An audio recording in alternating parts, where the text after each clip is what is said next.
Welcome to the Warning Track Power Hour. I am Dr. Andrew Scaff. He is Dr. Michael Werman, Esquire. We're here today to talk about the NFL's Week 11 and the Chiefs Philly Super Bowl rematch from this last week. We'll also talk a little bit more about the next week's preview for the Thanksgiving games in the NFL for Week 12 and have some new picks for next week in our betting competition. But we'll start today's episode with, I guess, a semi-interesting story, at least anyway, from Tom Brady, who's now only 1 year removed from being in the NFL.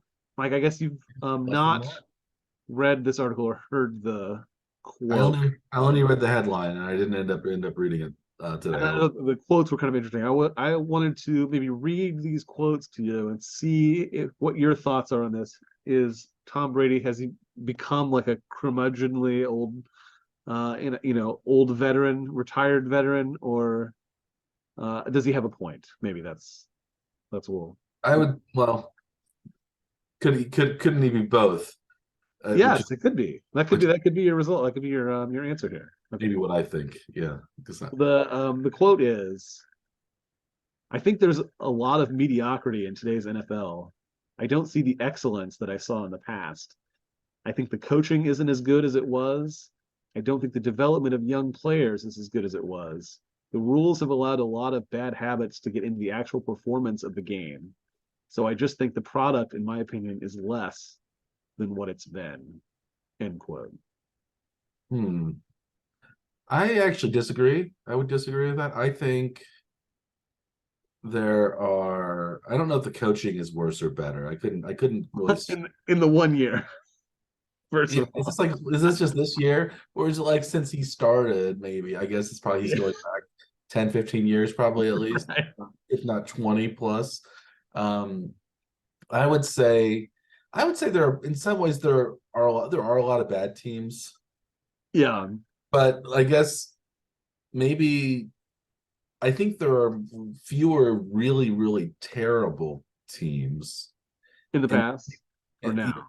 as in the past. Like maybe I don't think there aren't going to be that many 2 and 14, 2 and 15 teams. Yeah. I think there tended to be teams that stayed bad for longer back then. I think it's a more up and down league in Yeah. terms of So there's quality. more parity and like the More churning through yeah. the top teams around. But I think in some ways there are more teams that are competitive and more teams that are able to like be Super Bowl contenders now than there were 10 to 15 years ago usually. But I don't so if that means more teams are, I guess technically mediocre just means in the middle. So like if is it just people use it as saying, oh, this is terrible mediocre, but usually mediocre really means it's average. And Yeah. if more teams are around the average, that means I think in some ways that they're more competitive. And I don't really see how the rules benefit one team over another. I think they would Yeah. probably hinder or equally help teams. Like you can say, well, a good coach, now that there are more rules, you would think actually better coaching would do better if there are more rules to have to work around, because there are more obstacles in their way. Defensive coordinators especially, you can't do that here, but you can do. But what can we do that's different that will allow us to still, keep receivers in front of us, or keep um, or tackle well still, or things like that. And from what I've noticed, I think the tackling is okay. It's not any like if you watch old games, like people talk about how technique and stuff is worse, but like it was worse. It was bad back then too. In some ways, it's probably better now than it was. It's a little bit like watching those old hockey games, like when Wayne Gretzky was playing. Do you remember like seeing him score goals against like goalies that were kind of just standing up and like you Yeah. doing, and compared to like, the Alex Ovechkin goals now that he has to score against the huge turtles that are in front of the nets, that take up the entire, like there's only about, I've like seen a three, video of five spots that are like this big that you can score in usually now. So like yeah. it's a different world. So I think it's, yeah, I would disagree with that with Tom Brady. I would, if he had said, I don't know, maybe it's just, players are softer now or something like that, maybe. But I don't think I think this. he kind of got into that a little more like later in the interview because that was this is with Stephen A. Smith, I think, on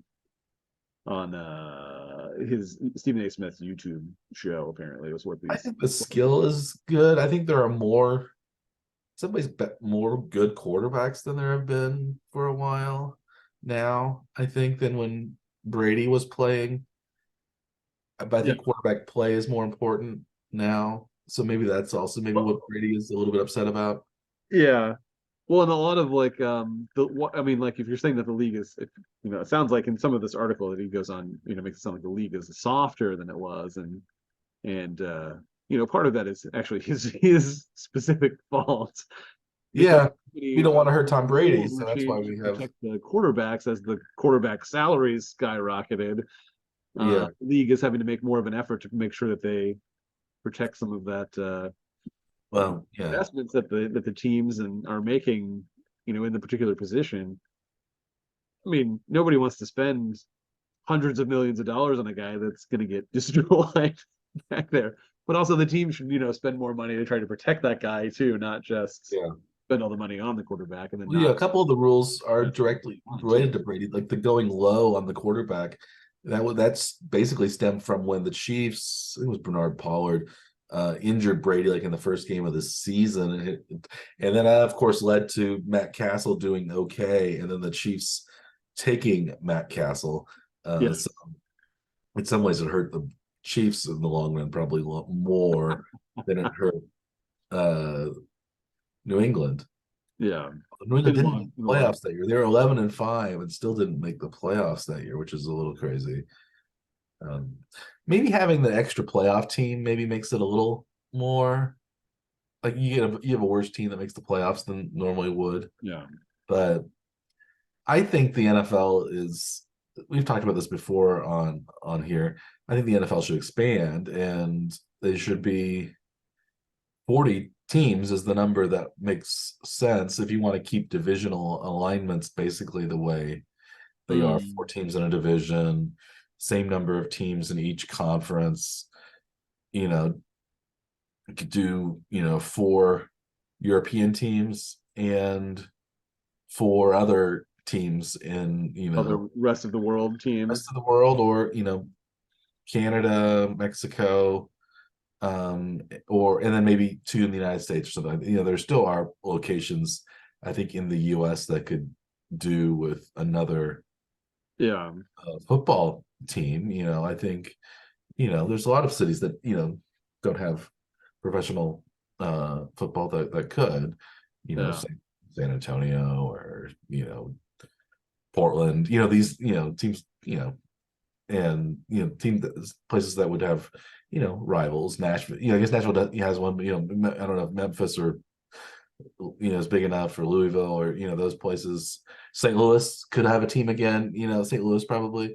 Yeah. So Chicago could probably have another team like, New York and New York could have a third. Yeah, like that would, I would say a lot of people would jump from the Giants and the Jets because they've been sucking for so long. They'll say, well, let's just root for the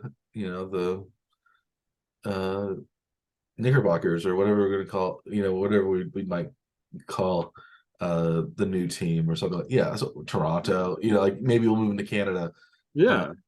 Although we did have the Grey Cup. Did you follow the Grey Cup No. last past week? Should we talk about the Grey Cup? If you want to, I don't know anything about it though.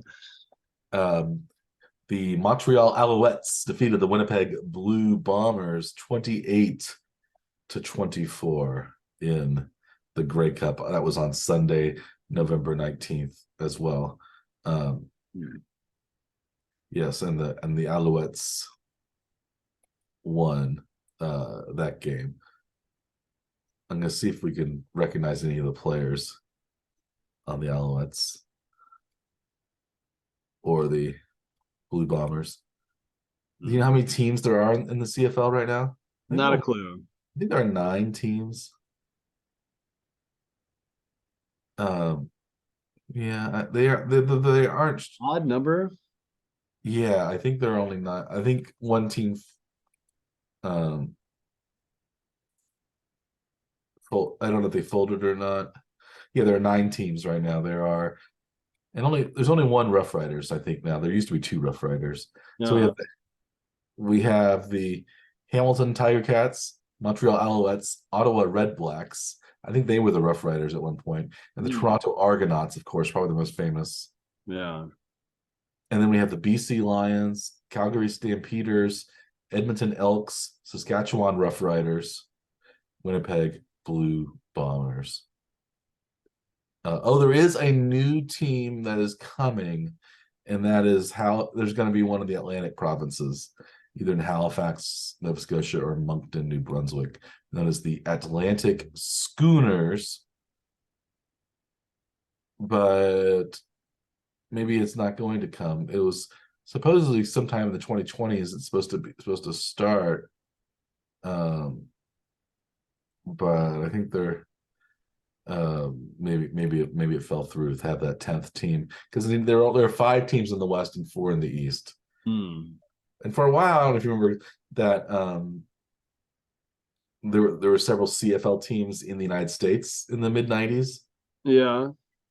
That didn't last very long, but anyway, yeah, I don't recognize. I just found the list of players in the game. I didn't really recognize these names either. It seems like the CFL now is becoming more of an alternative league, and not like a place for washed up NFL. Yeah. Like the XFL and the USFL are like players that were okay and couldn't make it, last more than a year or two. Yeah, maybe that's I don't know. I would like to see the CFL and NFL be a little bit closer in an alliance, but We have 2 other leagues coming in too, right? With the XFL restarting, I think this year, right? This coming, well, at the conclusion of this year's NFL season. the XFL started was around last year. Well, that was the USFL, right? And then the It XFL. XFL and USFL last They year. both did play last year. Yeah. Okay. Oh, did you notice in this Grey Cup though they have 2 awards afterwards for the most valuable player, but also most valuable Canadian. Yeah. Yeah. Were they the same? They were different players. The Grey Cup.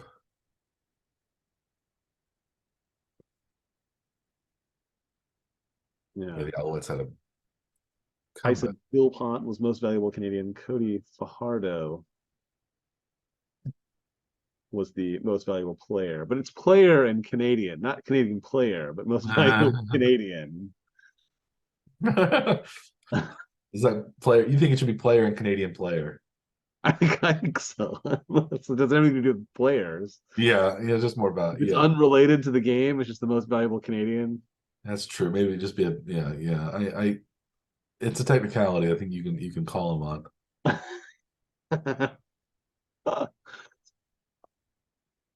Anyway, Well, back to Tom Brady. Um, yeah, so I don't know you're saying his you're, thoughts you're on the leaning CFL. curmudgeon, is what you're. I'm leaning curmudgeon. I don't know about curmudgeon even. Maybe just bitter guy. I guess maybe that's what an old bit what do you call it? I don't think he's quite it wasn't like Brady was known for toughness and Yeah, you know cantankerousness or things like that. So I don't yeah. it's it kind of seems more a little whiny coming out of Brady than curmudgeonly to me. But I don't yeah, I don't I guess I was not a player in the league, and so I don't really know, but now Brady's not really a player. I don't he wasn't saying these things when he was playing that the coaching was worse because the teams are more mediocre than they've been and things like that. So I don't Well, he only really had like 2 coaches in his entire. Anyway, Yeah, Bruce Arians and Bill Belichick. So they were both, I guess, yeah, Super Bowl winning coaches that he had. right. Although he maybe played a bigger part than we thought in this team's winning the Super Bowl. Yeah, so you know, but I don't know. Speaking of Super Bowl, should we talk about the Super Bowl rematch that was played on Monday night between the Chiefs and the Eagles, where the Chiefs lost 21-17 in a weird game, and but also one that was oddly predictable in what happened, that the Chiefs would defense would play well and the offense was sluggish or downright bad at different times. And Mm. Mahomes has been off. You wonder if is Mahomes off because he doesn't have the players to throw to, or is you think that's becoming more clear as the season goes on, or is it a combination of things? Is it the offensive coordinator's fault, or Yeah. Well, it didn't really seem like he necessarily was off. Like he was hitting receivers in the hands many yeah, times in that he had game. that one bad interception in the end zone. That one was pretty bad. But A lot of those this year. He's got some of 9 the interceptions already this year. yeah, Even in his lowest, worst years, I think he had 13. So he's on pace for, you know, probably his worst season by interceptions. yeah. And he's not throwing that many touchdowns. He threw Mm. two. I guess he threw two um, last night. One to Justin Watson, who dropped as many or more than he caught last night. I think he had 5 catches on 11 targets, and at least 3 or 4 of those 11 targets hit him in the hands, or he ran the wrong route uh, on. Mm-hmm.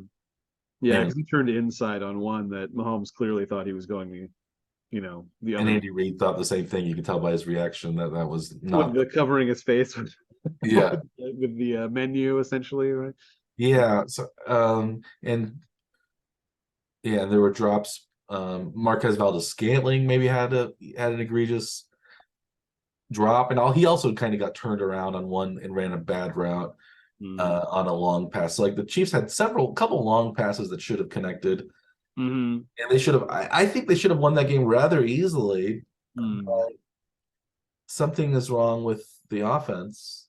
Well, they had two red zone turnovers, As a which Charles, when Kelsey turns the ball over, he turns the ball over at a bad time, yeah. and it really cost the teams the games. Like he did that last year in Cincinnati. He had that turnover, and that cost them the game against Cincinnati. And now this one, but essentially, I guess you could say cost them the game because they would have at least been in field goal range or probably score a touchdown, Mm-hmm. and they wouldn't have, needed to, do these things. But Fourth, maybe fourth and Watson's 25. also cost them the game because it was a 4th and 25, and they would have gotten that 4th and 25 if Watson could have caught the ball right in his hands. Mm-hmm. So yeah, so And that was just after he lost track of the punt on the yeah, previous possession that was and then that was preceded by another drop of Watson's as well. So he had, on third down also. Yeah. yeah, it's so this was just Yeah, Watson started the game strong, but ended about as weak as we possibly end. well, he caught a couple of passes, like it was like in the middle of that bad play, he caught a few. He Well, he caught missed a a third tear down. drop. He missed the second down pass, and then caught a third down pass, like right on the very next play, and then the drop on the next Yeah, series, and then the missed punt, and then the drop on the fourth down play. Yeah, that's to end the game essentially. yeah. Kelsey had a drop that was, Pretty bad you too. know, at the end of this, he ended up catching the next one on 4th down, but he had the drop earlier. So it was just, I was asking before we got on the air, which Chiefs receivers performance was worse? Was it week 1 or was it week 11? This is week 11, isn't it? Or it's got to be Yeah, week. so, I mean, both of the games ended up being losses. They were Dude, the field and weather weren't great in either of the games, but these are professional athletes that whose playing job. against a strong NFC opponent. Yeah. So I mean, the loss I don't think it's not by any means the end of the world for the Chiefs. It's an NFC loss, so they're not like losing ground in tiebreakers. It's still a loss, but Other than the lost tiebreaker column, yeah. yeah. But if they end up tied with someone, they're probably going to have fewer conference losses than that. Yeah, they've already beaten Miami head to head. They've beaten Jacksonville head to head. Yeah. Basically, the only team. Well, I guess if Buffalo comes on and Buffalo ends up beating the Chiefs, that's about the only team that can have a tiebreaker edge. Baltimore, maybe, I Well, guess. Baltimore doesn't play the Chiefs, and they've already. I think all three of their losses have been In in conference. conference. So they lost to Indianapolis, they lost to Cleveland, and they lost to Pittsburgh. So those are their three. So all two divisional and three conference. Yeah. So and this is it's kind of unusual because again the AFC is probably not going to have a lot of losses to the NFC because the AFC is a stronger conference. But Mm. with the Chiefs have played, they played the maybe two of the best three teams probably or maybe four if you include Dallas. I was thinking Yeah. San Francisco, Dallas, Detroit, and Philadelphia are probably the best four teams in the NFC this year. Yeah. Chiefs have Well, played. and really this game against Philly came down to two like nearly identical plays on opposite ends of the field where uh you know, Jalen Hurts had a long pass to Devontae Smith that was caught, and then Yeah, Mahomes and Valdez Scantling weren't able to connect on a nearly identical type of play. yeah, and you could say that I think Valdez Scantling had a higher odds of yeah, completing the catch. It was a better pass the better pass, the degree of difficulty was lower for the when receiver. the defender was further away Yeah, for Valdez Scantling than Devontae Smith's was. And but yeah, somehow Smith came down with it and Valdez Scantling did not. And that was basically what that was the outcome of the game right there. It's like two similar plays. One of them went Philly's way, and the other one also went Philly's well, way. yeah. It's also a little. You could also see the difference in receiver talent because in some ways, because you say AJ Brown's the number one receiver, Devontae Smith is number two Mm. on Philadelphia. Brown was basically shut out the whole night. He had one catch for 8 yards and maybe had another penalty on Snead on him one time. Yeah. So that was, and so and it was similar to the Chiefs with Kelsey. Kelsey didn't have very many yards either. He only had about 44 yards or something like that. He did have a touchdown close to the end zone. Mm. But but the second receiver for the Chiefs was Justin Watson, or you could say Marquez Valdez Scantling. Compare him to Devontae Smith. That's a much, he's much better than Devontae Mm. former Heisman Trophy winner, first round draft pick. So the Chiefs, at the receiver position, have a big drop off. But in some ways, Tony looked really good last night, and he was terrible in the early going. Yeah. And then basically after that first game, he hasn't played much since. This was the game where he played the most by far, and he was electric on those punt returns.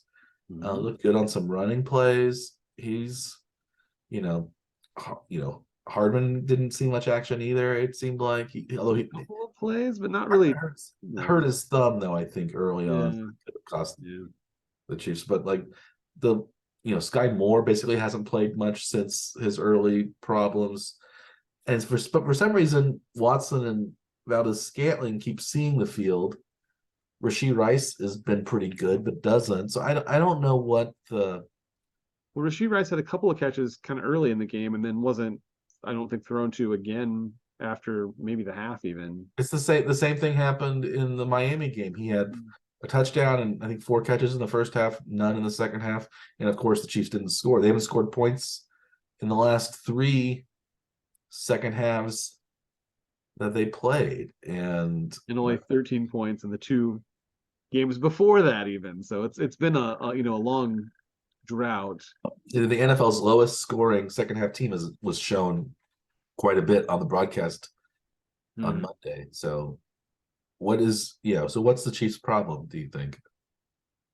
I mean, a lot of it I think is just bad luck with drops. I don't think that's really much to do there. And I Is think that Mahomes, personnel? Is that just personnel? You think that Is So that yeah, Brady? I think if you were gonna say like yeah, where if the Chiefs' number one receiver, what number receiver would the Chiefs' best receiver be on Philly's team?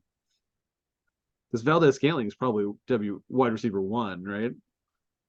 Yeah. Where would he fall on the roster for Philly? Well, he'd be three at the best. Best, right? Yeah. Maybe Um, not even three. well, if you include Dallas Goddard, who was hurt, he'd be. If you include tight ends, he'd be four. Yeah. But yeah, I mean, I was just talking about from wide receiver position specifically. Not like it's not necessarily like the hierarchy of who's targeted the most often, Yeah. but just like occupying that wide receiver one, wide Yeah. receiver. I'm looking at the Eagles roster right now. Yeah, Um, Wide receivers, what they have AJ. So of course we mentioned oh, Julio Jones is on that team now. I yeah. forgot. Julio Jones is three, right? So Quez Watkins has been decent in the league. So maybe he's four, or would he hasn't played very much this year. He's been injured, I think. Um, yeah, he only has four receptions for 20 yards. He hasn't played very much this year. He's been hurt. But yeah, so I guess at best you would say four. that, that's not great. If you're trying to ask, if it's personnel or if it's coaching, And you'd say that for any probably of have to say it's personnel. I would think. well, the idea was that the Chiefs did okay with that same personnel minus yeah, you swap out Juju and put Rasheed Rice, and Yeah. they still won the Super Bowl But in that last. scenario, Juju's actually one. Valdez Scantling was two or three, maybe even in the Chiefs hierarchy. You could also argue that Rice should be one in the Chiefs' current hierarchy. Yeah, He's looked the most explosive on yeah. But it's plays. probably about which like corner are they drawing? So like, you can call them wide receiver one, wide receiver two, wide receiver three, but which are they putting their number one cornerback on which of those guys? And it's probably Valdez Scaling right now, I would guess, or Kelsey. Maybe their best defenders are being, retasked to Kelsey because they know he's the number one target. Yeah, I think they're doubling Kelsey kind of constantly. But then somebody else has to be open somewhere. Is that not right? But I think they think, well, there's nobody to go to. I guess Juju was more reliable last year as a second option, so they To couldn't Kelsey. just concentrate completely on Kelsey. But I think the offense has looked stale in a lot of times. It's not, people can't get open, or yeah, and there's had so many drops. It's just been all around worse play. So I don't know if it's They did look explosive at the end of the first half. They did score 10 points inside the 2 minute warning. Did that give you hope, at least for the rest of the game? that was when they have, well, there are explosive players. You have Tony, you have Hardman. I think Rasheed Rice. Those are the three players that I think are really have the capability of being really good. I think Valdez Scantling, he's very inconsistent. I think Sky Moore hasn't somehow just hasn't caught on Yeah. the system or something. He just hasn't done anything. Justin Watson, I think I mentioned this to you maybe a couple days ago. He is the Daniel Sorensen of the offense right now, in that he can occasionally make a spectacular big play or be in the right place at the right time. But Mm. all too often he is the victim of, or he does something awful that causes the other team to gain a huge advantage. So he could be picked on, and so I and not just because they're, well, maybe it's because they're kind of little white guys out there, but they have that same kind of um quality to them. Like there's the Yeah. occasional spectacular play, but then there are a lot of big misses that they have. But he And does seem to be open a fair amount, though. Like he does seem to find his way open. But do you think that's because he's drawing the weakest defender as who is actually like, tracking him on the field? or it's just that, well, we could other teams just say, well, we can let Justin Watson beat us. Let's let him be open and we'll cover the other guys more closely. And But if he So caught more passes, do you think they'd actually start covering him like he's a, not just Watson now, but league at least average receiver? maybe. Yeah, and it's hard to say. And again, maybe you could say maybe Justin Watson is good at getting maybe, or maybe you could say Justin Watson's greatest skill is getting open. Yeah, But once he's open, he can't necessarily catch the ball very well, or yeah. he runs a good route, but he's not If he consistent. was targeted 11 times, Mahomes, I mean, he must be finding him open. Like he wouldn't be Yeah, I don't. You going wonder off. why is Mahomes targeting him so much compared to these other guys? Because he's dropping the ball. He's missing it a lot. Like, he ran the wrong route sometimes. Like, so Yeah, it was maddening to watch that second half because the defense played so well and they got kind of screwed on a couple of calls where they could have done even better. But the Chiefs should have scored 30 points easily, I yeah. think, without those drops. And it Well, was minimally 6 more points. If they didn't have those two red zone yeah. turnovers, they would have at least had field goals, if not touchdowns. At least 6 more points, maybe 14. But Yeah, and well, they also and then the drops you could say, well, a couple of those drops ended drives that were going to be in field goal range. There was that touchdown that was dropped. The fourth down, play was dropped. There was also an Andy Reid decision to punt on the 39 yard from the 39 yard line, and that went into the end zone because of Watson. But like, why punt? Just go for it. The defense has been yeah, playing well. You know, or kick a 56 yarder. Maybe it's rainy and windy, so maybe not, but like just go for it.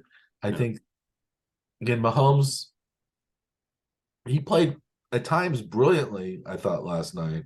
Mhm. He had some really good throws. He scrambled pretty well. That one at the sideline was particularly good where he kind of tiptoed up the sideline, but Yeah. he had that one bad interception, but other than that he played pretty well. Yeah, the intentional grounding call was kind of a killer at the end though. Well, he was going to get sacked anyway, and it would have been the same spot. So It forced them to call their timeout and to keep from the runoff. I guess, but that would have we would have had to have seen It what still would happened. have been a 4th and 25 anyway, but And they made it, and they made the fourth, and they made the 25 if they had simply caught the ball. yes, right. Like, No, there was a lot of very frustrating things there. Yeah, officiating still I think is terrible. I don't know that they, lost the game on officiating, but I think the league has a serious problem with officiating and what is and is not grounding and stuff like that is. and just simple things like holding that are, in Yeah, some cases they call holding when it's ticky tack, but in some cases they don't call it when when it's it's egregious and very obvious, they'll just let it go. Yeah, yeah. And so I think it's inconsistent. I think it's just in some ways inconsistency and incompetence, and this idea that NFL officials are not, they still aren't full time. They only work part of the year as yeah, officials. Maybe they should, maybe these people, because lots of these guys are like, oh, we're doctors in the off season, or we have these like. Why do you have to have those guys be the official? Why not have people who are trained and just do you know that. do that Sure. full time? And again, you might lose some of the officials because they want to keep their day jobs, but like I think you could get in. I don't think it's like, well, we have the cream of the crop right now, but I think it's just that, well, we don't attract people in some ways because they could easily have schools and trainings for uh officials, and like have, I would say if they had like open tryouts and like saw like raw skill, they could develop uh officials in the way that, I guess they have the ideas that, well, officials go through high school and then college and then up to the pros or something like that. But I that doesn't seem like a smart way to develop that kind of Yeah, person, because that's something you teach, and that's something that I think former players should be yeah. included as officials. I don't think there are really any former players that are I NFL officials. mean, not that I know of Not anyway. former NFL players that are officials,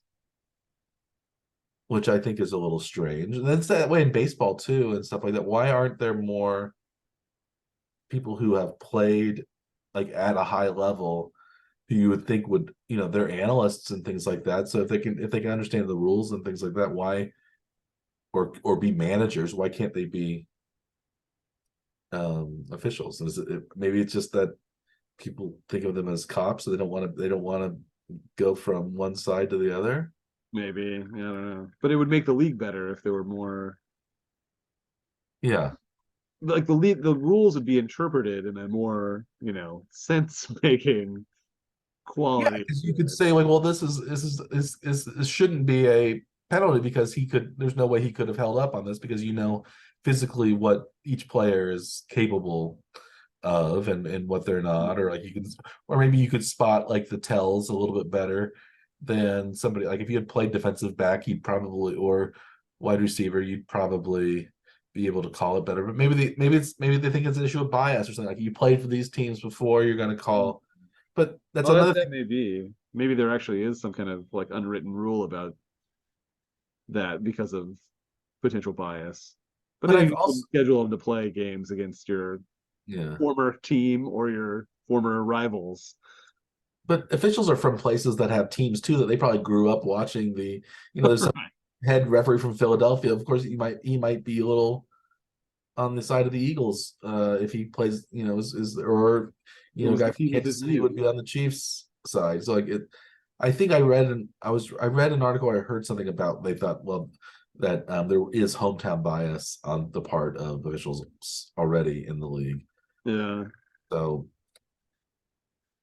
Hmm.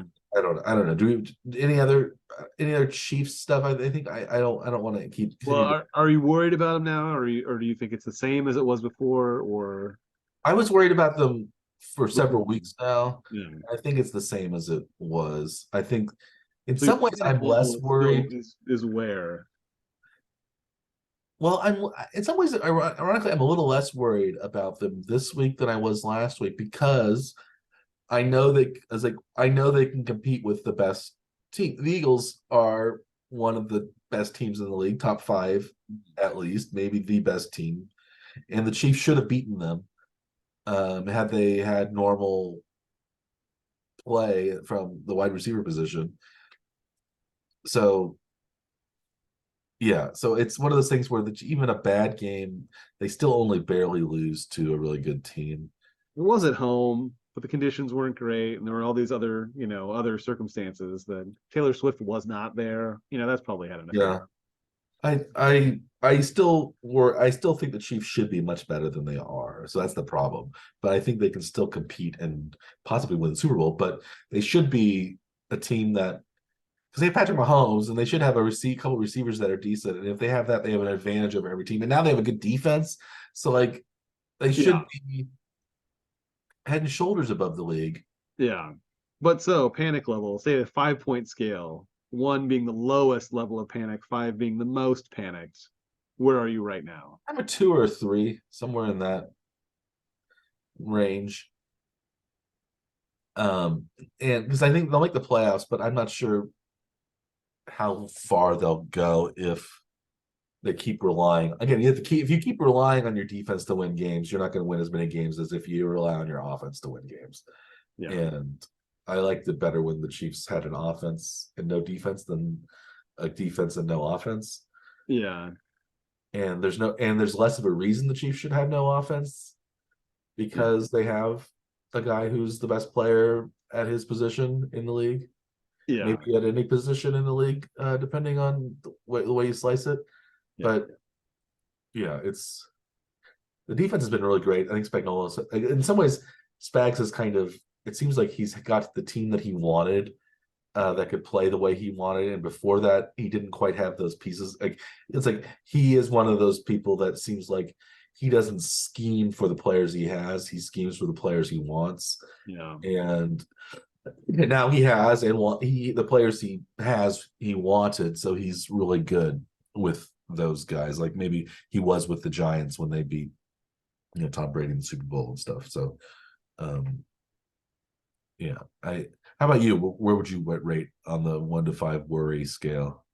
I'm still very, very low. Like maybe even, nearly down to one still, because it's, like you said, they played the NFL's best team by record this week. They should have won the game, and there was like a lot of other circumstances that probably led to the game being more competitive than it should have been. Uh, but like I think I said last week, until the Chiefs are down by 14 points in a playoff game, I don't care. Like this is their playoff team. We know that they can win playoff games. We know they bring it to a different level when it gets to the playoffs. I don't know why there's any concern at this point of the year.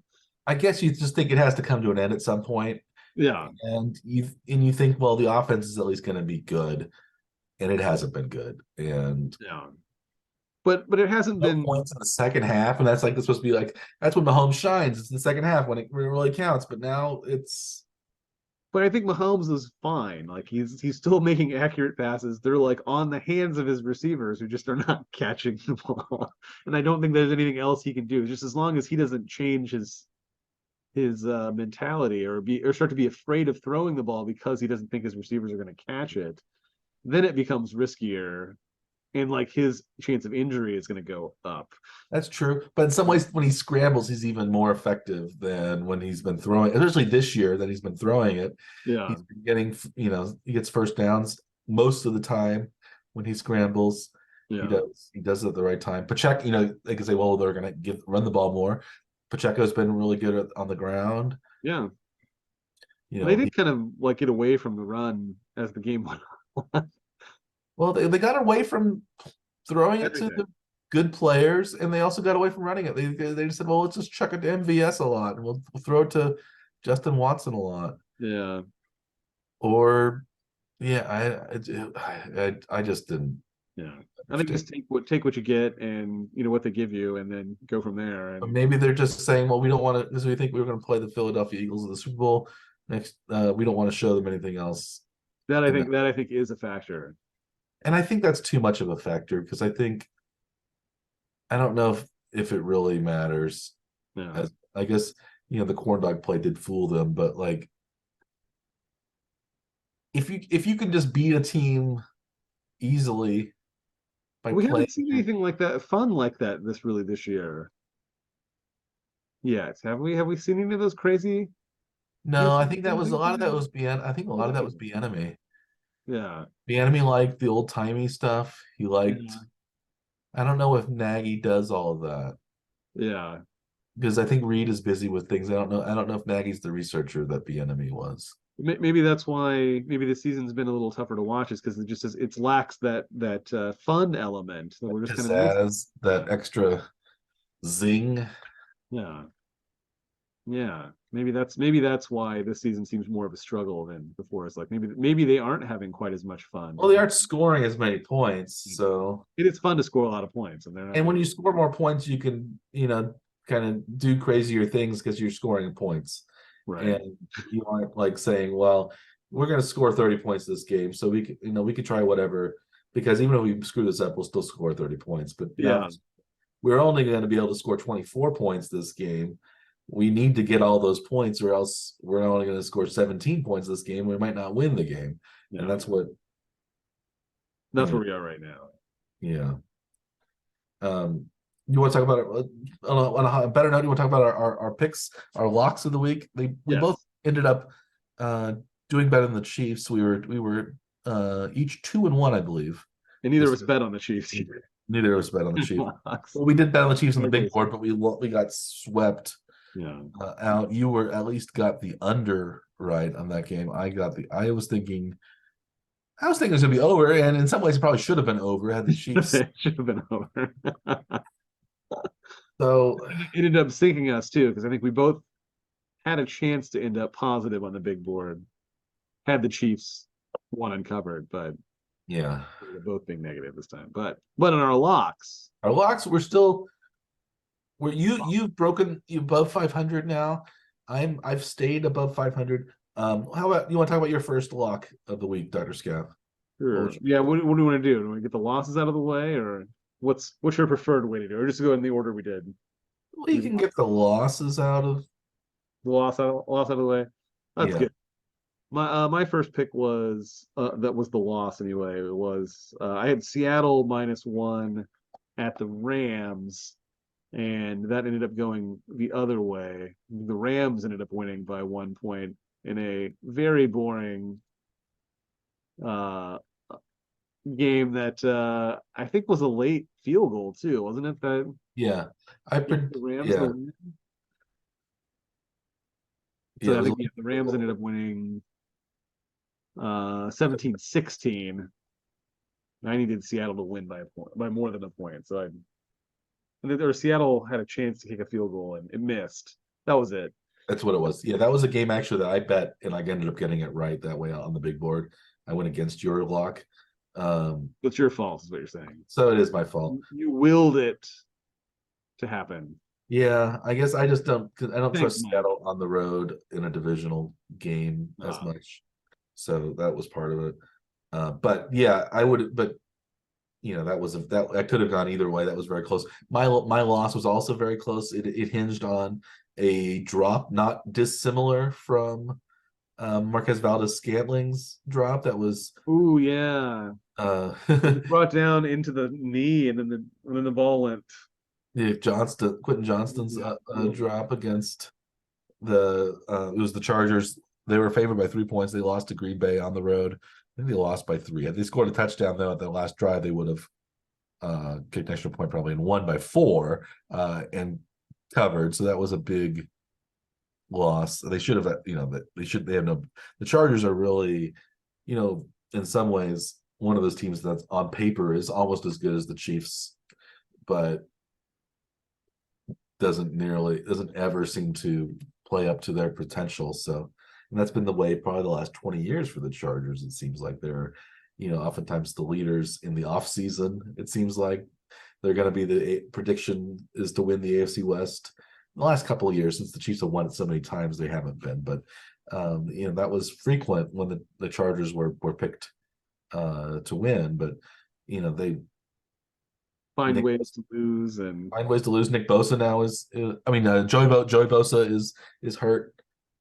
headed to the injured list, into the IR, I guess, too. Yeah, his foot. So, um, yeah, Mike Williams has been hurt already. Keenan Allen was banged up, but he played pretty well. Uh, but yeah, it was Herbert. Seems like he played fairly well too, but not at the right time, and he couldn't overcome some of these miscues. So yeah, so the Chargers, because I had been doing pretty well betting against Green Bay, but I couldn't get by the Chargers' bad luck. So that was the Chargers -3 was not only lost the spread, but also lost the money line, which I would have picked the Chargers to win that game too. So What was the final on that one? I believe that they lost What was it? 23-20 Packers. 23-20. Yeah. So they lost by three. So it could have ended up 27-23 very easily. And I would have Which would have been covered. a perfect week. Yeah, it would have been 3-0 for the week, but that was not to be. It did. How about so let's abandon these losses now and talk about our wins, which are uh more plentiful and more fun to discuss. How about your first victory for your locks of the week? First victory was the Cowboys Panthers. I had Cowboys -10.5, one of the larger spreads of the week. The game was pretty uneventful. Cowboys ended up leading wire to wire. Final score is 33-10. It was close for a while. It didn't look like they were going to cover for most of the game, though. Then they really broke it open towards the end. Yeah, Another pick six and from another pick six. Fourth pick six of the season yeah for one player. for Bland. Yeah, he's not having a bland year. He's having Oh a no. spicy year, to Yeah. say the least. Especially with Trayvon Diggs out, that really helps the secondary for Dallas. But yeah, yeah. So that was a big spread that you predicted correctly. One of my other wins was a big spread that was predicted correctly by me, and that was Las Vegas. They were +11.5 when I made the bet. I think they actually went up maybe to 12.5 or 13 against the Dolphins, who, like the Chiefs, are having a little bit of trouble on offense now. Some trouble scoring points, and they only eked out a 20-14 victory, which also could have been won by the Raiders at the end, but they threw an interception in the end zone. So Yeah. did Aiden O'Connell. So, but yeah, it was 20-14, right? Same score as the 2013 was the game. 2013. It was 20 to third. Okay, I was thinking it's 20-14 was the same. It would have been the same score as the Chiefs Dolphins when the Chiefs had 20 and the Dolphins had 14, but this was 20-13. But it could have been, the Raiders could have won that game. So I was correct there, thinking the Raiders would keep it close, and they did. So I was happy about that. Yeah, the final line was 14.5. So 14 and a half. you So would have liked that one even better, but it didn't matter. You yeah, had points to spare there even. I did. I didn't pick that one right at the right time, but I did pick my last block at the right time, which I am. You want to talk about your third first? Go for it. You My already last queued it block up. of the week was I was continuing with Pittsburgh. It was Pittsburgh +4 at Cleveland. I believe Deshaun Watson was still possibly going to play when the line was +4. Then of course Watson was ruled out for the season with a fracture in his shoulder. Dorian Thompson-Robinson is the new quarterback, and I think the line went down to Pittsburgh maybe +1 or maybe even a pick 'em. And Pittsburgh ended up losing 13-10, but they covered that 4 points. Pittsburgh. So you've really been you've been vexed, flummoxed, as we talked about Yes. last week, by the Steelers' success. This time it kind of came to an end. They couldn't even beat the Browns without their quarterback, but they lost 13-10 in the last second field goal. It looked like that game might even end up at a tie. How terribly it was being played. I was the game that I watched.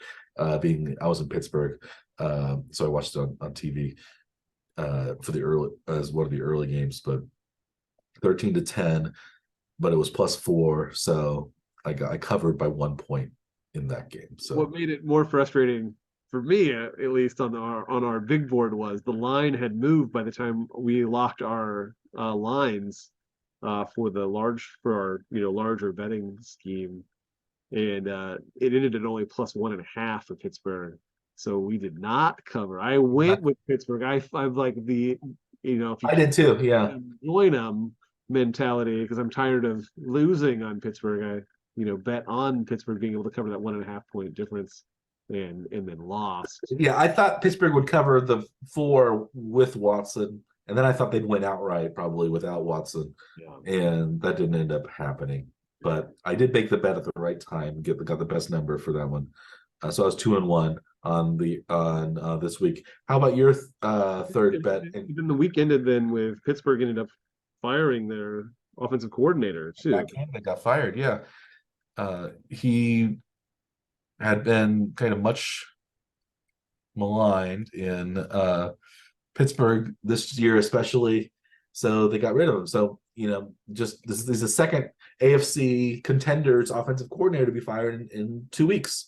Ken Dorsey was fired from Buffalo, and now we have Matt Canada fired from Pittsburgh. Do you think Pittsburgh's going to be better, come out better next week? Maybe my betting. I'm not actually sure that the coordinator is necessarily the problem. It seems like their quarterback may be more of an issue than Yeah, coordinator. But maybe a different coordinator may make some changes that could make maybe pick it look a little better. But I'm not sure that it's going to make any difference at all. I don't know. But speaking of bad quarterback play, do you know that Tommy DeVito, the much maligned quarterback for the Giants, who's been thrust into starting, has more multi-touchdown games than Kenny Pickett? I heard that in his career. He's played 3 games, and he started 3 games, and he has 2 games where he's thrown at least 2 touchdown passes. I believe Kenny Pickett only has 1 such game where he's thrown 2 or more touchdowns. over a full season now at this point. They might. Yes. Yes. Yeah. That's not good. Well, and maybe it's Matt Canada's fault. So maybe let's if we see Pickett, because he's got two really good receivers, two wide receivers who are better than any of the Chiefs wide receivers. I would think Yeah. you would say Deontay Johnson and um, George Pickens. Yeah. Yeah. Yes. Yes.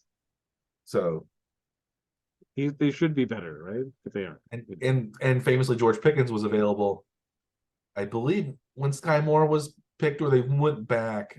But they got an extra player by taking Sky Moore, so maybe that ends up being kind of a wash. But Pickens Yeah. would look pretty good as the Pickens and Rice together probably look pretty good as wide receivers. Yeah. The Chiefs, but maybe they're more of the same player. But that's neither here nor there. How about your third and final? My third pick was one that I had to sweat out for the last nearly entire quarter of the game. I had Tampa, San Francisco at under 41 and a half points. And let's see, because San Francisco ended up scoring a touchdown uh, 44 seconds into the fourth quarter to make it 27-14, Mike. Yeah, that was 41. And which is 41. So I've got a half point to spare. And the next three drives that Tampa had ended a turnover on down. First was a turnover on downs at the 12-yard line. The San Francisco's 12.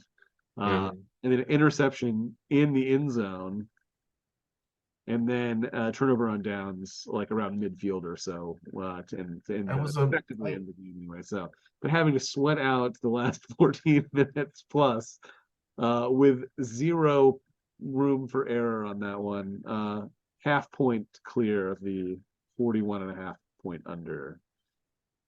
I went with that. I went with that on the big board just like you did. So I guess I wasn't paying him that. It was just one of my many bets for that, so I wasn't paying as close attention to what happened there. But it would have been. That was happening like at the same time as the Seattle Rams game, and that was like also close. Is like maybe I could steal both of these if the Seattle can end up like kicking the field goal to win the game, but got one, dropped the other one. Would you have been more frustrated had you had the over in that game For and sure. not gotten any points? Yes. Having 14 minutes to get a single point and getting no points. So that would have been Especially when lots of points had been scored prior to that. yes. Right. Exactly. So Yeah. our weeks ended mirrored 2-1 games. Your current total now is 18 and 15 on the season, Mike, plus $300. I'm now $200 behind you, one win, 17-16 is my record. Plus 100 on the big board. Neither of us did terribly well this week. We were both finishing with less than money than when we started. So mild losses, not terrible. We've had much worse weeks. We've had worse weeks. I've lost about $450. You lost about $320. So you're still up on the season. I am way low on the season. So I think my betting strategy, it seems like, is clearly not volume. Do it more targeted. Yes. Winning record on your locks, but overall in the negative. So overall in the negative. Yeah, so a little bit above. So if I want to keep seeing if I can stay above 500 on the locks, and if I can even, get up to maybe 60% or something like that, that would be really good, and would maybe make me feel good about maybe making an occasional bet. But not even if I had a lot of money, the volume betting would not. Well, if I had enough money for the volume betting not even matter, I probably would. But yeah, if I you wouldn't care about the losses, just bet just because it's fun. Yeah. This is then I'd just be an inveterate degenerate Yeah. But if I had a lot of money like Michael Jordan or something, maybe I wouldn't be like Michael Jordan betting that compulsively, and I'd still probably only bet $100 on each game, something like that. and Yeah. on average, probably usually turn out about even if I lost a little bit. But yeah. Um, any other games last week that you wanted to comment on Let's before we see. move on to week 12 or It was week? another kind of a mess week, though, really. Like, there were some games that really didn't make a lot of sense. And then there were other games that were just boring. Did we talk about Joe Burrow getting injured? I guess we didn't have that last I because think we knew that he was shaking his wrist, right? And that was about all we knew, though, I guess, right? yeah, so he Oh ended no, up that was in the Thursday the game. Thursday night game. Yeah, We was we it didn't was know. so No, we long didn't ago. know. We haven't talked about Joe Burrow. I guess that's the biggest story. Yeah. We had thought that maybe Buffalo had a harder chance of making the playoffs than did the Bengals, but now it seems like it's probably the opposite because the Bills won after firing Ken Dorsey. They played pretty well. Mhm. Um, and they actually score one of the touchdowns was scored by Ty Johnson, who is a kind of was a practice squad running back for the Bills. He had played for the Jets. He had played for the Lions. He actually is from Cumberland, Maryland. So he Oh, is the local NFL hero. I saw him not this past year, but the year before at the annual July 4th Soapbox Derby race. He was walking around. So nice. I am a proud possessor also of one of his autographed rookie cards, Ty Johnson. Did It's you get that probably autographed there, or did you like, it acquire it? was I got it on eBay for like a few bucks, Oh, okay. and it's worth maybe a few bucks. But maybe to Buffalo fans after if he gets some heroics, I can you Yeah. know make some more make some quick cash on these football cards There you go. investments. Not really investments, but anyway. Um, but yeah, that was so. I guess those were two of the big stories. How about the Bears being the first team ever to drop a game being +3 in the turnover margin and possessing the ball for more than 40 minutes? Well, if anybody's going to do it, I guess it's the Bears. Yeah. So, um, And they had a 12-point lead, I think, with 4 minutes to go. yeah, And they lost by 5. So yes. wasn't they lost by just barely? They lost by they would have needed a touchdown at the end. So yes, Detroit scored 17 to 17 nothing run at the end of the game. Yeah. Ouch. The Bears did cover, which I had predicted. The Bears did keep it close. So that was good. But I thought the Bears were going to win outright that game. It seemed like most of the game. But the Lions ended up coming back. Um, were you? Yeah, there were a lot of maybe other surprises. I thought the Giants winning over Washington was a uh, And that was another game that the team that surprise. lost had a much better stats, but 6 turnovers. Yeah, Did yes, six, like six 6. This turnovers. is a lot. Well, the Chiefs had 5 against Denver, and they Yeah. lost. So How about that Denver Minnesota game between two of the hotter teams in the league? yeah, it seemed like Minnesota kind of turned into the Chiefs. They had a great first half and were gone in the second half. Ended up losing by basically the same score, so it was kind of the same. Dobbs looked really good at times, but then Denver pulls it out.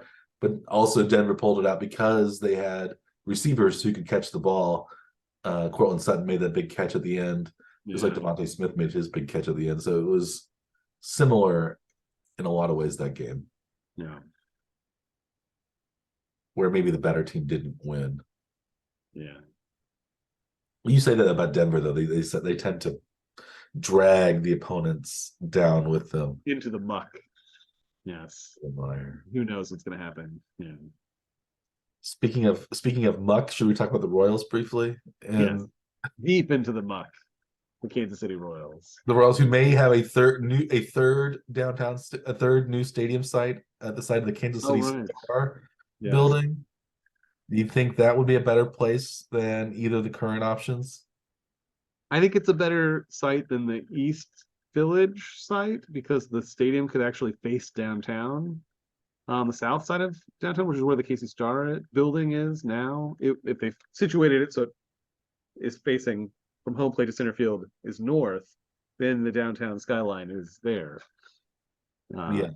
but where the East Village site will not be featured in the Mhm. skyline at all for the Yeah. stadium. So I think from that perspective, it's probably good, but I think I think there are some big positives for it from the team perspective is that there's already a planned park to be built over the highway that runs just north of the stadium site, and there are already apartment buildings across that street too, so they don't have to build the entire entertainment district if they choose that location. And I think it's probably also maybe close enough to the Sprint Center that you could say it connects it. It would be sort of catty corner Yeah. across the street from the Sprint Center, so it's everything there would be very nearby. I think it's a good choice for sites, but I don't think it's that big though either. I'm not sure that a whole stadium They fits have on to that take that. footprint. Well, it seems like they might even have to take down the old Star building to Oh, they're build. definitely taking down the Star Building. But I oh, mean, but maybe both of the Star buildings, the brick one, the old brick one, and the yeah. newer No, I one, think that's, they have to. which would be kind of as sad. I mean, the current, well, the newer of the KC Star buildings, is not occupied now. It still has the printing presses are still there, but the paper is not being printed there any longer. So it is vacant now Mm. and essentially unusable because there's no newspaper that's going to take it over to No, use there's that no press. local Gutenberg that needs the giant printing presses. Not that I'm aware of. You think maybe Hallmark could use something like you're right, but they're probably built specifically for newspapers, and you'd have to really Definitely a to newspaper retool them, and press. you Yeah, couldn't like just turn them into like greeting card printers or something. probably not. Yeah, which is really unfortunate that that building's not that old. It No, is also hideous though because of that stupid copper finish they put on buildings that I absolutely hate. is it green? Is that It what is it color? fully green now. Yeah, it wasn't green initially, but it's what Yeah, happens to buildings that use copper copper, Statue of too. Liberty style. I hate it. I cannot stand it at all. When I first saw the building going up, it's like, oh no, why are you doing this to the city skyline? Well, it won't be whatever stadium it is won't be ready for several years. Yeah, It seems like maybe the Royals made a trade that also won't pan out for a for at least couple a of minute. years. In that they traded Jackson Coer for uh, uh, Kyle Wright. Kyle Wright on the Atlanta Braves, who won 22 games, I think, in 2022. At least he's though injured and he won't play at all next year, probably because he has to have surgery on his shoulder or his arm, some part of his throwing part of the body, and Yes. so he won't be ready until 2024. Does that mean? Do you like that trade? A and B, do you think that just means the Royals are thinking that 2024 is the year they'll be competitive and or 2025, excuse me, 2025, we won't play in 2024. 2025 is the year they'll be competitive, and next year is just going to be another kind of let's see what we got year. Yeah. Well, I'm not sure that they had that Jackson Coar was gonna be anything. He's had a couple of unsuccessful stints with the major league club already Yeah, and he wasn't had really high hopes showing when they signs drafted him. of And improvement from what we had seen. It's like, being able to trade something that probably wasn't considered a trade asset, I guess is a good thing. But this is also being traded for something that isn't considered valuable because he's going to miss an entire season. So I don't know why Atlanta would really want to get rid of him because they could just stash him on the 60-day injured list as soon as the season starts if they'd yeah, like to. But I I don't know. don't know either. I It's mean, that's what the Royals are going to end up doing. So I don't know. I don't know what the point of it is, really. well, So I I don't guess know. you think you can buy. This is the ultimate buy low time. So if you think he can come back and be really good, it's a bargain. It's Yeah. risky. So maybe this type of trades these Royals need to make are risky ones, or maybe that they can need a lottery ticket here and there to cash. So yeah, so I guess that means that the Royals probably won't be that good next year, but surely we would hope that they improve on their 56 and 106 season Right. and win hopefully 70-ish games. I think, I would hope. Yeah. Full season of Cole Reagans. Maybe some other guys are coming back. Brady Singer, maybe we'll figure it out. The lineup is looking fairly strong. More solidified, maybe more seasoned. Yeah. It's still, and I don't know that this trade even really signifies that they're not planning on being competitive. This is just kind of like moving a piece that didn't have value for something that has future value, not immediate, but future value. Yeah. So I don't know. I don't think it means anything right now. We're gonna have to wait at least an entire year to find out if it's valuable or not. That's true. But I mean, I guess it can't be negative unless Coar ends up like winning a Cy Young or something next year. You think that's in the cards? No, I don't think so. So not risky then, is what you're saying. I don't think so, but and also it's one of those things where maybe a change of scenery might do Coer good, and Yeah, wish him well, I guess. So absolutely. I wish the two of us well in our predictions for next week. Should we talk about Week 12's matchups? Do you want to make our locks of the week first, and then maybe talk about the Chiefs Raiders game, or do you want to talk about the Chiefs Raiders and then do locks of the week? Let's talk about the Chiefs first. So the Chiefs are favored, I think, by 9.5 points. Yeah, it's big spread. In Las Vegas. Does that seem a little odd? Seems a little high. I don't know. What about the Chiefs' recent performance would justify that large of a spread?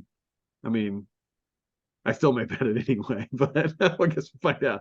The It's Chiefs do not like one to of score the points against the Raiders. They don't mind playing pulling out the bag of tricks. That was the snow globe game.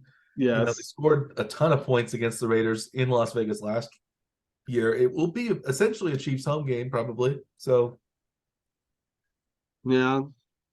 maybe that's why. Are you going? Are you going to fly down there? I'm not going to Vegas, unfortunately, but I will try to watch the game if I can. Yeah. I'll probably visit my nearest Buffalo Wild Wings to watch it or someplace like that because um, it's not going to be the national TV game at Oh, because you get Buffalo Philly at the same time. yeah, and Featured afternoon slot. yeah, so the Chiefs afternoon slot is not going to they're not going to be the national they're not going to be the number one draw. So I'm going to have to go somewhere because all the apps that I have, um, I can only watch the local You'll get broadcast. blacked out for everything else. Yeah, so I have to go to an NFL Sunday ticket place, and that's usually a bar or a restaurant. So, Yeah. and I have points at Buffalo Wild Wings that I can continue to rack up, so I can maybe get free stuff. There you go. So, because there's one in near Cumberland, so I go there if I can't see the Chiefs. Usually, it's like the one sports bar. I went to a different sports bar in Cumberland for the Super Bowl last year, and they actually closed during the Super Bowl. They didn't stay open the entire. It was Sunday night. I guess people wanted to go home. There weren't many people watching the game, and so we had to actually go to Wild Wings because they kicked us out of Shooters during the Super Bowl. It Wow. was at halftime. They said, "Well, we're closing," and like, what? It's a bar with TVs, and they're closing at halftime during the Super The Bowl. Super Bowl. Yes. Yeah, it seemed insane. You weren't ordering enough drinks, I guess, is what that means. I guess not. We were. I don't know. Uh, It was strange. that's weird. That is crazy. I think they normally close at 8 or 9. It starts later in the East Coast, so like maybe they close at 8 or 9 usually on Sunday nights. But you would think, well, the Super Bowl is a different animal, and it's the bar. Yes. But yeah, no, they didn't. They didn't That's change. crazy. So there's like 2 or 3 places that would have like a good sports bar atmosphere in the Cumberland. Maybe 4 places that I can think of in the Cumberland Frostburg area. So now do you no longer frequent Shooters because of that I experience? haven't gone to Shooters since then. See? but sometimes I would kind of like to because they have cheap old German there. They had 99-cent drafts of old German beer, which is which is the formerly local Cumberland brew, which I really enjoy. It's like a it's like a PBR, a Hams type of lager, but I like it better than those. It's really good. If next time I come to Kansas City, I'll bring you some old German, and then Yes. we can try it out and see if we like it. It's a little bit like if you also another Maryland beer, National Bohemian or Natty Boh as they call it in the Baltimore area. It's Nice. pretty good too. I like National Bohemian, and they each have kind of cool mustachioed mascots. There's one, I think Natty Bowen actually has a monocle, and the other one is in the High old class. German is wearing lederhosen. They're both pretty good. So Nice. I would encourage our viewers or listeners, if they aren't from Maryland, to look up the National Bohemian logo and also the old German logo and find out. But the old German now is made in Pittsburgh. It's made by the same people that make Iron City beer, or IC as they call it in Pittsburgh, or IC Light, which is the most popular drink in Pittsburgh. Um, it's actually made in now. It's not made in Pittsburgh anymore. It's made in Latrobe, Pennsylvania, at the old Rolling Rock Brewery. Yeah. Because Rolling Rock is now made in St. Louis by Anheuser-Busch. It's no longer made in the glass-lined tanks of old Latrobe. The But that, carousel of breweries, then. yeah, it is. You just rotate from one to the next, I guess, huh? Yeah, yeah. But so I like a good. I like Iron City as well too. But I like Old German and the National Bohemian probably, and then Iron City probably in that order. Those one, two, three, but Yeah. they're all pretty good. Nice. Um, they always Never have tried any of those three. yeah, they're kind of like like the kind of American light law, the American fizzy lagers that are I don't know if fizzy is quite the right word, but sudsy, uh, bouncy kind of easy drinking lagers. I like to drink beer that a laborer from about 60 years ago would drink, so that makes me Yes. feel a little more More connected to history. connected to the working class Yeah. and real average, real regular Joes. I guess that's why hipsters drink PBR a lot. So Yes. hipster, I guess. But what I almost lost track of what we were the Chiefs Raiders game. Um, the trip down beer memory lane was pretty fun though. But how Yes. about the Chiefs by 9.5 seems a little crazy, but maybe this is where the Chiefs break out and they have a good offensive performance away from the weather's not going to be rainy and cold. It's going to probably be pristine weather conditions in Vegas, maybe a little cool, but it's going to be um, a nice atmosphere for throwing the ball, I would guess. So maybe the Chiefs will score some points. I hope they do. We want to talk about our locks, or do you want to talk about the Thanksgiving games first? Yeah, why don't we talk about Thanksgiving games? I think we were talking about maybe providing our leanings for these games. The Yeah, Thursday we Friday were just game. going to take a quick look at the lines, and then say which way we were leaning, one way or another. These aren't going to be picks that are locks of the week, so do not take these as locks. Necessarily. If they Not are, as we'll talk about them later. that's interesting. So we have three We each have one Thursday game games. here we're talking The about. two traditional games involve, of course, Detroit Lions at home and the Dallas Cowboys at home. There's now a rotating third evening game on Thursday, and now again this year we've added a Black Friday game on Amazon to watch.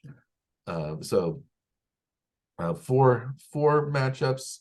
I guess let's go through them one by one quickly.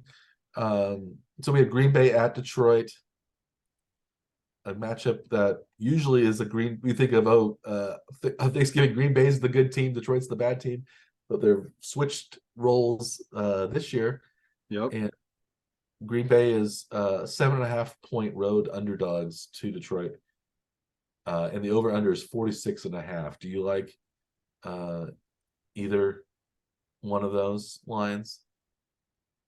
I mean, like typically I like Detroit, but Detroit just struggled really heavily with the Bears, and the Green Bay seems to be playing teams close. So this may be one where I'd lean Green Bay covering the 7.5 point spread, but Detroit winning the game. Okay. That might be what I'd be looking at right now anyway. I'd probably take the under on that one though. I like the under as well. I like the under. I'm actually would lean Detroit's way. So I would lean Detroit minus 7.5.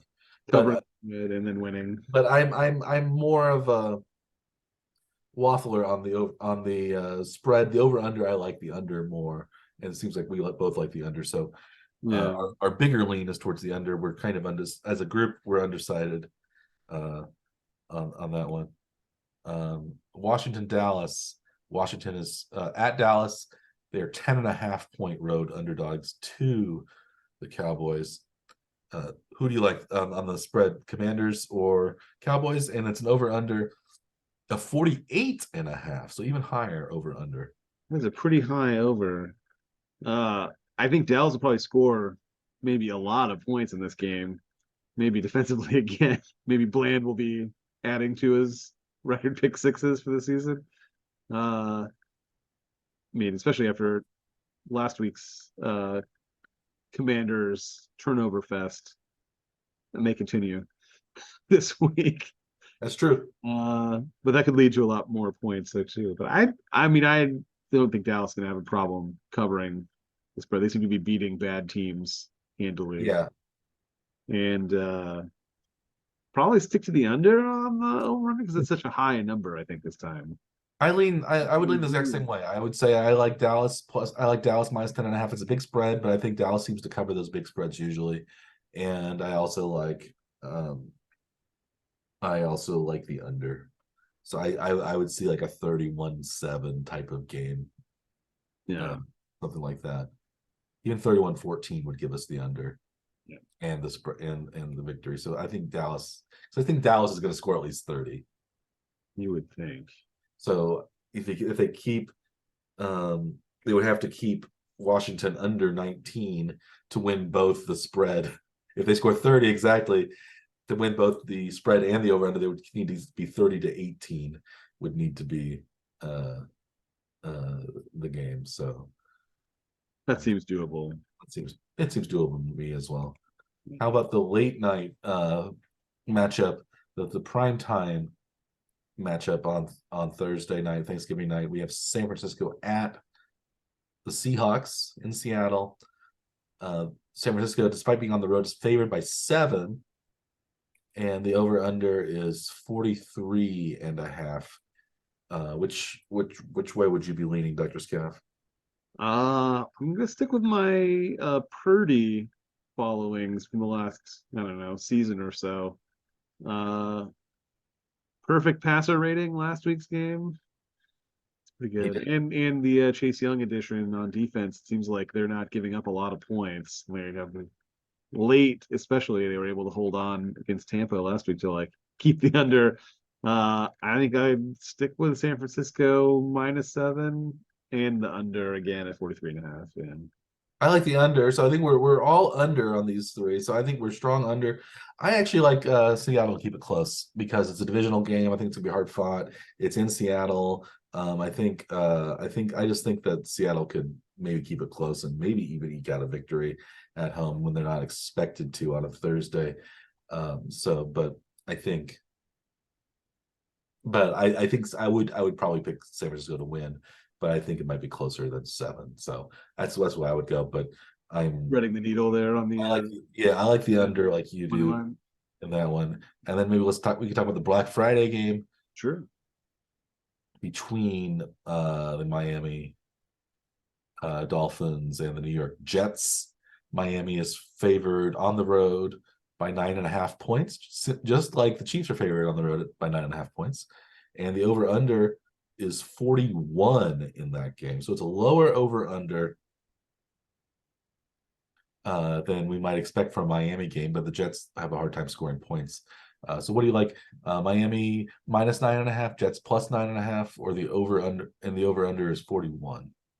This is the Jets with new quarterback, sort of, Tim Tim Boyle. Boyle. Mhm. Zach Wilson being demoted to QB3, apparently, with Trevor Simeon coming up. So he got demoted to QB3 last year as well, if you remember Zach Wilson from 1 to 3. So it seems like when he gets demoted, he really gets demoted. He Yeah. doesn't get just become the backup. He becomes the backup's backup, the assistant to the assistant to regional manager. Exactly. I think Miami's struggling a little bit, but it seems like I don't know how they're gonna, not beat up on the Jets. I think I'm gonna take Miami with the 9.5 points even. But that over under, man, the Jets defense is really strong. Well, they have been, at least anyway. Miami's offense doesn't seem to really care much about certain defenses, but they recently have not performed that well. So I might stick with the under actually at 41. Maybe it may be like a 30-35 nothing type of game. Yeah, like I could see that. I could also see it 35-7, and then it would kick over. I That would actually kick like the the under. over in that one, and I also like Miami to win by nine more than 9.5. So, I could see, I guess the Buffalo Jets game last week was 32-6. That would have only been 38. So that would have been under the 41. I think the Jets can score a few more points, maybe with Boyle. So I could see them scoring. I see them scoring 10, maybe. So maybe a 34-10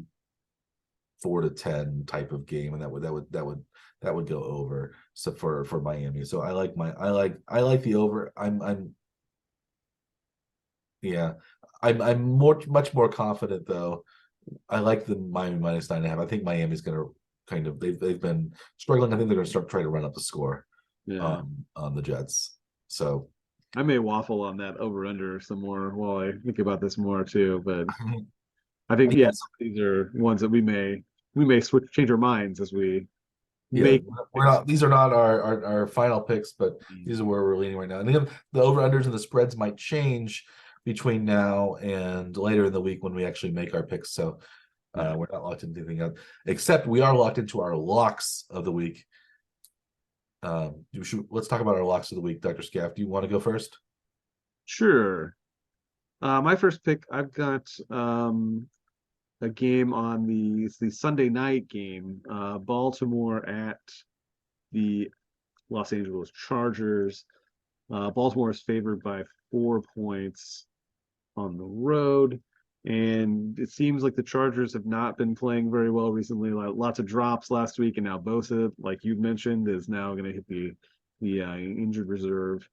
I expect Baltimore to cover the 4 point spread in this one. Nice. You think so? The Chargers' woes will continue, probably lead to Brandon Staley's ouster by the end of the season. Seems that way. I think you would have fired him at the end of last I season. would have, I would have. Although I've You heard the seem like you would rumor. be right as of right now, at least anyway. I've heard the rumor that if Bill Belichick leaves, he's going to be the new Chargers coach. Switch coasts and become the Chargers coach. Yeah, he likes the California. He likes, and then so then it would have Andy Reid, Sean Payton, and Bill Belichick in the same, Belichick in the same division, yeah, same division. and Yeah. whoever the Raiders end up hiring. What legend will the Raiders have to hire? Hmm.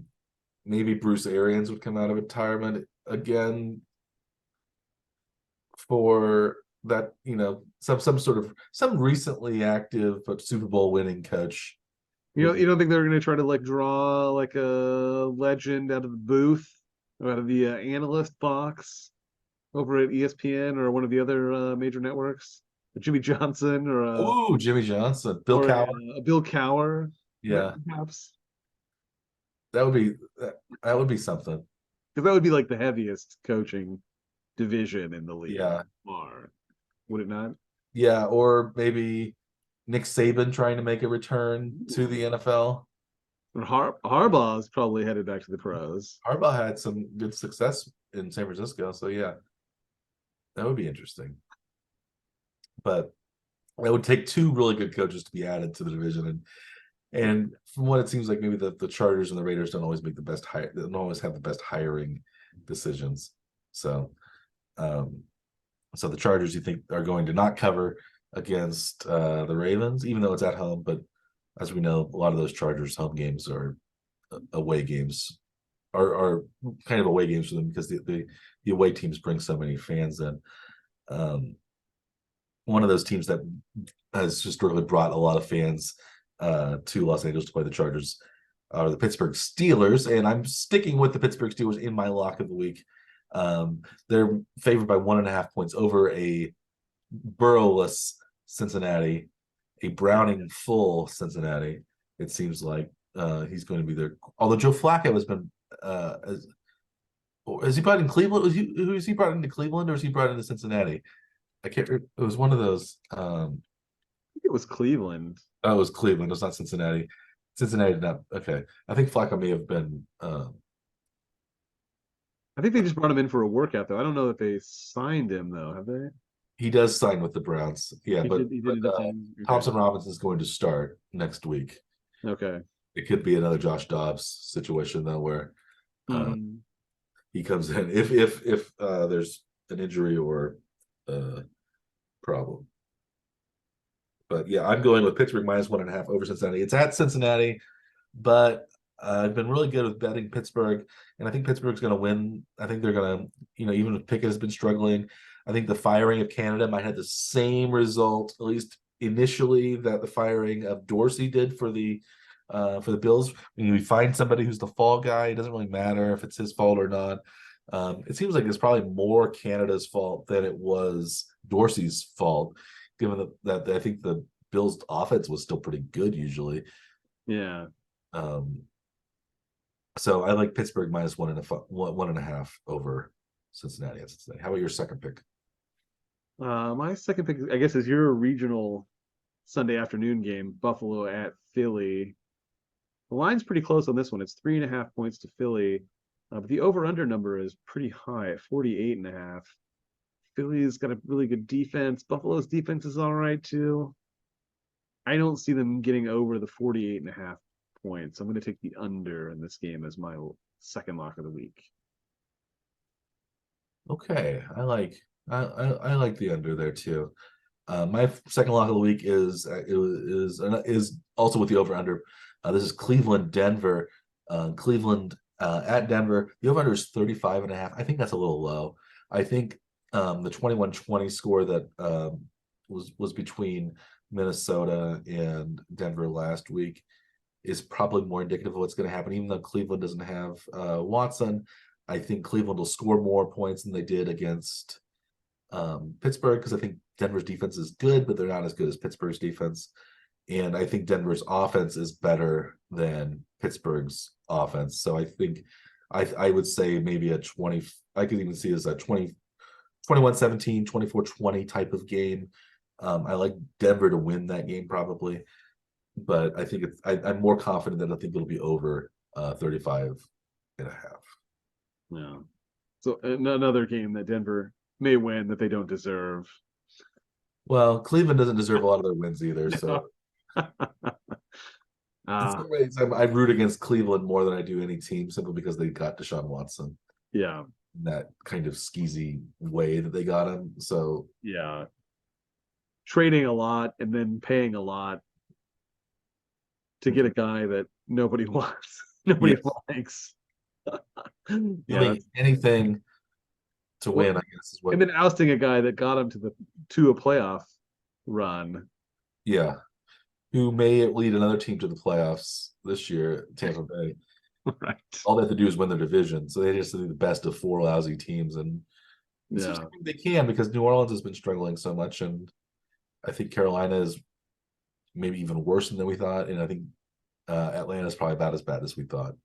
They're going through another quarterback change too, because they finally switched from Ritter to Heineke. And I don't know. I haven't been following them as much, so I'm not sure how that change has affected the team. I don't think they were very good before. No, they had some fortunate wins early on. Yeah. And they haven't been very good since. How about your third lock of the week? I think you were venturing into Thanksgiving games. I am moving into the late Thursday game. San Francisco, Seattle. I think I think this is going to be a defensive kind of struggle type game. It's in Seattle. Maybe the weather. We think we say is going to be pretty cool, but maybe not rainy, is what the expectation is, at least as of now. I've got the under in this one at 43 and a half. Nice. Under. I also am going to Thanksgiving for my third game of the week. I'm going to the early Thanksgiving game between Green Bay and Detroit, and I'm going under 46 and a half. That was where we were both leaning. But I like the under there, under 46 and a half. I don't think Green Bay will score very many points. I think Detroit might score a decent amount, but I don't think Green Bay is going to score a lot. So I like especially I think Aaron Jones is still not is still injured or not fully Not healthy. in any way, I think. Yeah. So I think he's a big part of their offense, and I don't think Love. I think the secondary for Detroit's pretty good, so I don't think Love will have a big passing game. So I think I like 46 and a half, under 46 and a half for the total And, there. and it's in the short week, and it seems like the defenses seem to be a little like skewed towards the defense, I guess, for the Thursday games. Like the offenses maybe don't have quite as much time to prep, so maybe they're not quite as strong against the standard sort of defense. But they're Yeah, such sometimes that works that way. It's hard for those Thanksgiving games and Thursday games in general are always unpredictable, but yeah. I don't know. I like the under stuck out to me. It seems like it was a fairly high. 46 and a half is fairly high. So um yeah, those are so I like Pittsburgh minus 1.5, Cleveland, Denver over 35 and a half, and Green Bay Detroit under 46 and a half. And what were your three again, Dr. Scott? Baltimore -4 at Chargers, Buffalo, Philly under 48 and a half, and San Francisco at Seattle under 43 and a half. Nice. Okay. Yeah. Any other games you're looking forward to on the week 12 slate? Some of the there are some pretty weird matchups this week that I know I don't want to watch anyway, but I think we probably already talked about all the games that were like most interesting.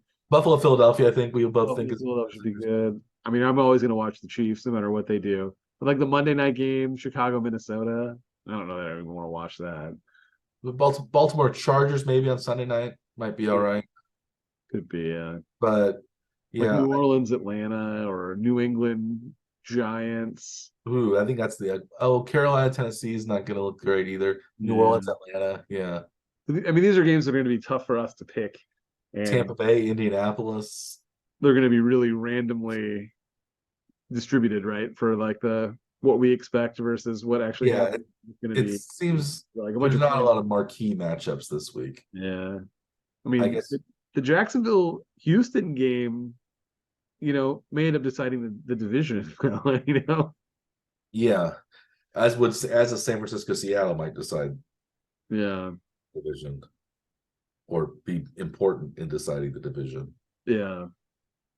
So there are a few games that we didn't spend a lot of time talking about that could be interesting, but there are quite a few games this week with the full slate, no buys, that are maybe more unappealing than others. But at least having all the games lets you say, well, we don't. There are other games to watch besides the unappealing ones usually. So that's the less than full slates also tend to have unappealing games, and there's Yeah, true. Sometimes it allows for fewer, more appealing appealinger we'll call them matchups to shine. So but I think in some ways I would watch any football if it's on in front of me. I don't have to do too much to turn it on. I will watch just about any NFL game, at least have it on in the background while I'm doing with whatever I'm doing. So I'm become a more of a general football fan than any other general NFL football fan than any other sport. I will watch just whatever game is on. But there's gonna be a lot of good games though, it seems like, and hopefully our bets turn out well. Should we wrap this week's episode up, Dr. Scaff? I think so. Well, thanks again for joining us here on the Warning Track Power Hour. We appreciate your viewership, listenership, and we hope that your teams do well over the weekend. And if you follow our locks or leans this week and you get them right, well, it's because we're master prognosticators. But if we ended up missing them, it's this isn't advice for bettors. This is for entertainment purposes only. So don't blame us if your picks end up being bad because you followed Warning Track Power Hour's advice. By this point, you should know how good or how bad our advice typically is. But on that note, maybe talking about how bad our advice is. That's always a great way to end the show, is talking about Yes. how Listen to poorly we've us. done in We're predicting not these. good at this. We're terrible at this. We are, if you go the opposite. You should take the Costanza approach and just pick What a did Warning Track Power Hour say? Do the other thing. But our locks of the week have been, we're over 500, so we're slightly better than a coin might be. I That's guess what we strive for here. Better than 50-50. better than an inanimate object. Yes. So, speaking of inanimate objects, I lost my train of thought because I was not thinking clearly, like an inanimate object. I was not thinking. There we go. So, as always, I am Dr. Michael Werman, Esquire. He, as always, is Dr. Andrew Scaff, PhD. We, as always, are the Morning Trek Power Hour. Please, as we always say, like and or subscribe to our podcast or our YouTube channel. And we wish you the best this week in your gambling. And as always, we'll wish you, in particular, a good day.